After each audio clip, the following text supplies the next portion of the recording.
E bem-vindos ao Contracapa, meu nome é Felipe, autor de O Reino em Ruínas, que o projeto no Catarse está ativo nesse exato momento, que você pode ir lá apoiar, que eu vou ficar muito feliz, com o link aqui na descrição desse vídeo. E hoje a gente voltou para uma análise completa que eu acho que eu não fiz nenhuma vez esse ano. E análise completa, se você não sabe, é quando eu pego alguma série que eu finalizei, uma série literária, né, é uma trilogia, uma série de livros, e eu trago para vocês dissecada em 7 partes diferentes. E dessa vez eu vou trazer para vocês a trilogia A Sombra do Corvo, escrito por Anthony Ryan, que consiste nos livros A Canção do Sangue, O Senhor da Torre e A Rainha de Fogo. Uma sinopse rápida para você se situar. A Canção do Sangue é o primeiro livro da trilogia e aqui a gente acompanha Vailin Alsorna, que é um menino que ele é deixado em uma dessas ordens desse reino. Ordens são instituições, e ele foi deixado na 6ª ordem, que é a ordem específica para desenvolver os alunos para virar guerreiros. Então, no primeiro livro, A Canção do Sangue, a gente acompanha o Vailin Alsorna se desenvolvendo ali dentro dessa ordem, passando pelos testes, fazendo as amizades, as desavenças, até eventualmente ali ele virar um guerreiro completo e aí ser envolvido nos problemas do reino.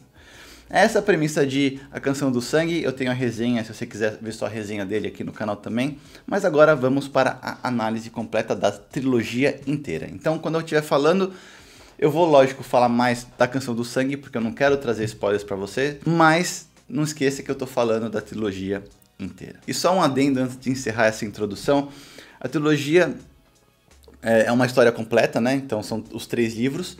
Só que depois o Anthony Ryan soltou outros 2 livros, que eu não lembro exatamente quais são os nomes, mas é uma duologia que se passa também com o Vailin depois aqui dessa trilogia. Então beleza, vamos lá. O primeiro tópico é ambientação, e eu vou falar um pouco como que é a estrutura ali do contexto dessa história. E a história basicamente se passa dentro de um reino chamado Reino Unificado, que tem um rei chamado Janus.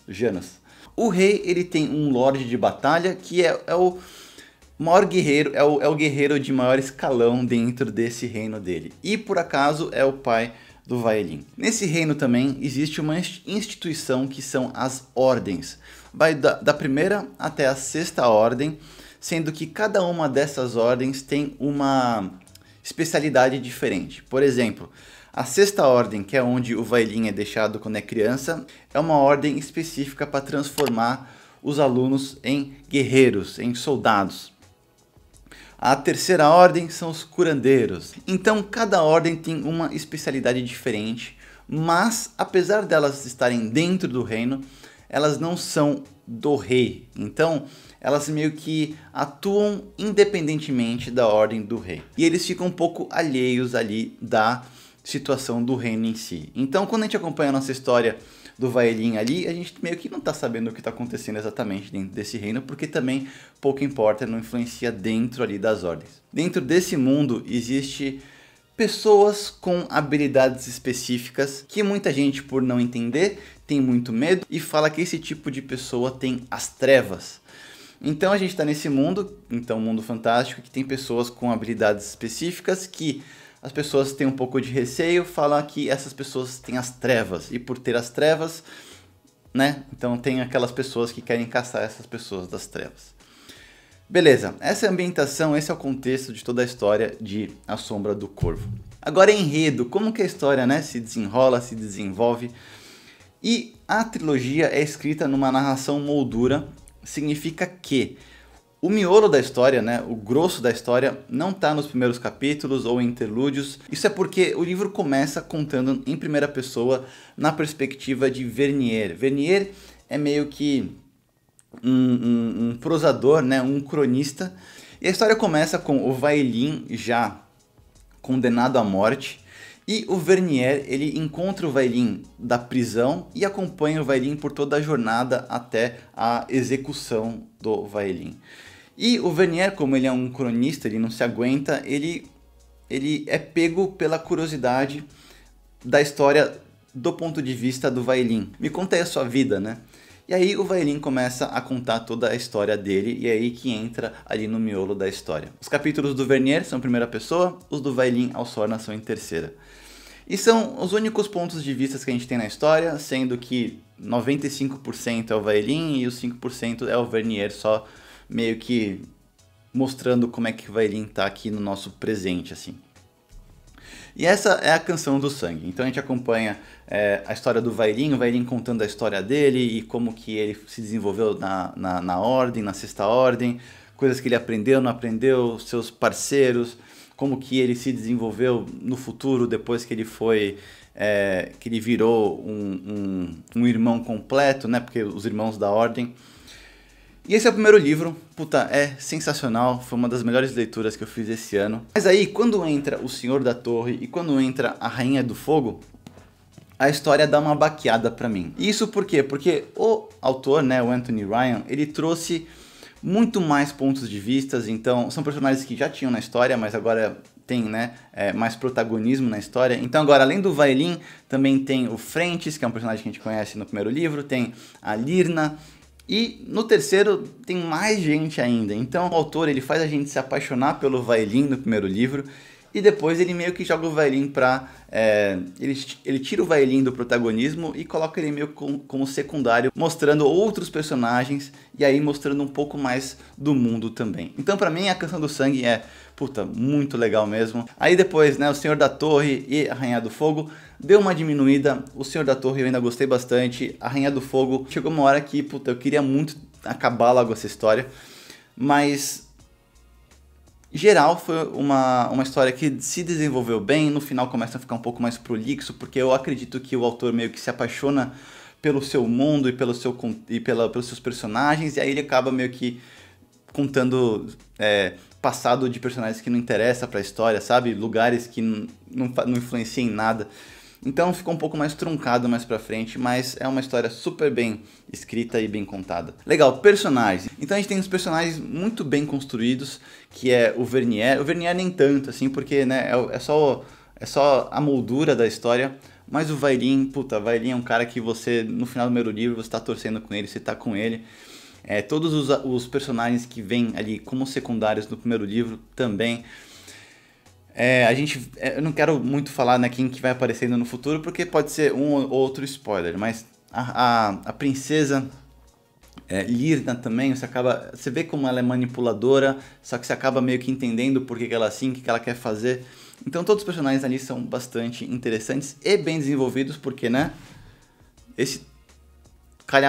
três calhamaços desse tamanho, se não desenvolver bem os personagens, tem uma coisa bem errada aí com a sua história. Agora um pouco sobre temas da trilogia. Eu acredito que durante toda a trilogia você tem alguns temas bem específicos que são... O primeiro é autoaceitação, que é a pessoa entender que o que ela tem, o que ela sente não é necessariamente bom ou ruim porque outra pessoa falou, mas ela consegue aproveitar isso e tirar o melhor dela mesmo, aprendendo sobre essa característica que ela tem. Vingança, do segundo pro terceiro, é muito, muito forte também, o tema de vingança. E claro, como uma boa história de fantasia, também tem superação. Porque, né, eles sim vêm em condições adversas muitas e muitas vezes, e aí eles têm que superar, eles têm que aprender, eles têm que fazer muita coisa para poder superar mesmo e se tornar as melhores versões deles mesmos. Então esses são os principais temas que eu acredito que tenha nessa trilogia. Sistema de magia, e magia nessa história não é o grande foco, mas a gente aprende que tem muito tipo de magia. As magias aqui nessa história não são magias do tipo de BUM! Fez uma coisa e explodiu. São magias que são um pouco mais naturais para cada uma das pessoas. E existem uma variedade imensa de magias, de tipos de magias diferentes. E não há nada muito específico de tirar energia de algum lugar para utilizar. A única coisa que ele explora em magia é que quando a pessoa usa magia, ela tem uma exaustão. Então, e ela tem perigo ali, né, de poder, sei lá, quando ela perde energia, perde o calor do corpo, ela tem que ficar meio que se cuidando assim, né? Eu vou usar essa magia, mas eu preciso me proteger, me esquentar, porque, né, não posso ter hipotermia, ou coisas assim do tipo. Então, a única coisa que a magia faz é a exaustão realmente do mago, né, do feiticeiro, da pessoa que estiver usando a magia ali no caso. Legibilidade, ou seja, a escrita. E eu acho que o Anthony Ryan, ele escreve super bem. Nessa trilogia, eu digo, pelo menos na tradução, né, que eu li em português. Eu tenho essas versões em inglês, mas eu comecei a ler a série em português. E a tradução é muito bem feita. A prosa que ele tem algumas partes que são um pouco mais prolixas, mas não impede a boa cadência da leitura. Isso porque ele usa descrições muito bem feitas, você acaba visualizando muito bem tudo o que está acontecendo ali.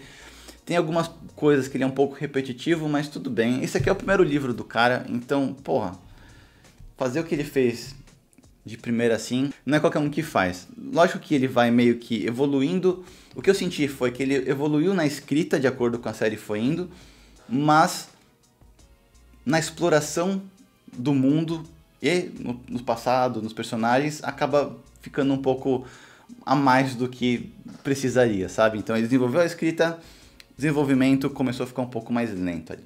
E agora um pouco sobre o mundo. Eu acho que é um dos pontos muito fortes aqui da trilogia. A gente começa num mundo, numa porção bem pequena, né? Lembra que eu falei que começava na Sexta Ordem só e não importava muito o que acontecia? Só que aí, desenrolando a história, no final a gente já tem oceanos, a gente já tem vários continentes, porque a história se expande muito no mundo. E eu gosto muito desse mapa fantástico, primeiro porque ele não... praticamente todo o mapa é utilizado na história e é muito claro como que existem particularidades de cada local dentro desse mundo. Então, por exemplo, não é tipo... são vários continentes, né? Então, são vários continentes, tem um povoado em todo quanto é lugar, mas o povoado aqui de baixo tem uma cultura completamente diferente do povoado aqui, que tem completamente diferente desse império que vive aqui. Então, ele soube trabalhar muito bem o mundo, é um dos grandes pontos dessa trilogia, e eu achei. E aqui conclui a análise completa. Então, O Reino em Ruínas, meu livro, o projeto já está ativo no link na descrição aqui, vai lá apoiar que eu vou ficar muito feliz, vai ter recompensas bem legais, que nem alguns contos que eu ainda não publiquei na Amazon. Espero que tenham gostado desse vídeo, mais uma análise completa, te vejo num próximo vídeo, até ele.